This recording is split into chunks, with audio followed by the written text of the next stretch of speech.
4 tips kung paano mag-fasting. Alam niyo ba ang fasting ang pinaka-epektibong paraan para mapalapit sa Diyos, to pray effectively, and to overcome temptations.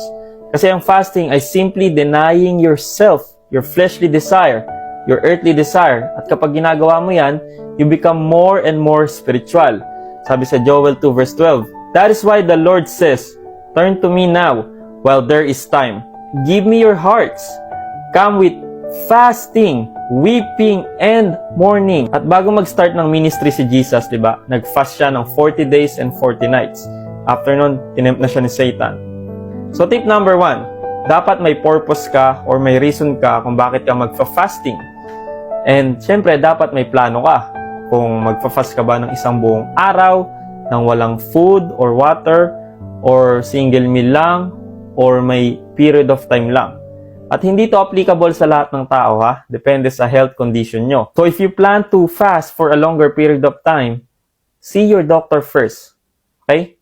And again, dapat may reason ka. For example, if you are praying for something or may isang bagay kang pinagdadasal, or pwede namang gusto mo lang mag-grow spiritually. Kasi ang fasting is drawing near to God. Second tip, stop eating.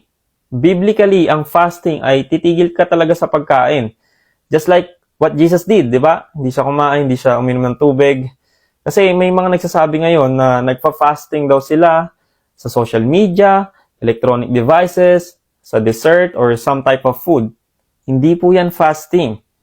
Ang tawag dyan, giving up to God. Ang fasting ay hindi ka talaga kakain. To deny yourself, to deny your flesh, para madisiplina ka, kasi it will be a battle kapag gutom ka, di ba? Number 3 tip, keep it between you and God.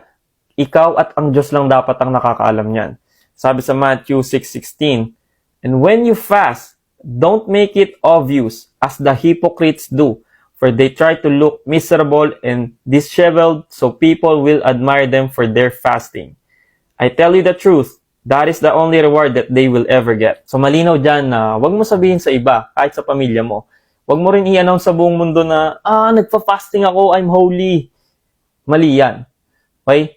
Pero kapag may nagtanong sa'yo, sabihin mo. Wag tayo magsinungaling. For example, sa loob ng bahay nyo, mapapansin ka na hindi ka nakain. Pag tinanong ka, nagpa-fasting ka ba? Sagutin mo, yes. Pero kapag hindi naman, kasi ako, for example, kapag niyakag ako kumain, pero nagfa-fasting ako, sinasabi ko lang na, hindi, mamaya na lang. Pero kapag tinanong ako, sasabihin ko. Number 4 tip, samahan nyo yung fasting nyo ng prayer at ng pagbabasa ng Biblia. Marami tayong makikitang example sa scripture na habang nagfa-fasting sila ay nagpe-pray sila. Bakit? Fasting is not just stop eating. Fasting is drawing near to God during those times of hunger and death to self. At magagawa natin yan through prayer and reading Bible. Ako, when I fast, I spend more time reading my Bible. Why? Kasi ang daming revelation na binibigay sa akin ng Diyos. At naiintindihan ko siya kasi spiritual ako eh. Diba? God is a spirit. And when we become more spiritual, mas malinaw yung boses niya, mas maiintindihan natin kung ano yung sinasabi niya sa atin. At mas mararamdaman mo yung presence niya. Totoo yan. Minsan nga, feeling ko nasa tabi ko lang talaga siya. At parang pag pumikit ako, mapapanaginipan ko agad siya at kakausapin niya ako.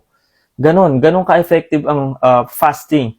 Kasi you will become more spiritual. Kaya sabi ko rin sa umpisa ng video, pinaka-effective to para mapalapit sa Diyos, para marinig mo siya lalo. And ayun lang. I hope that helps. And curious lang ako, ano ang pinakamatagal na fasting na nagawa nyo? Let me know. Thank you and God bless you all.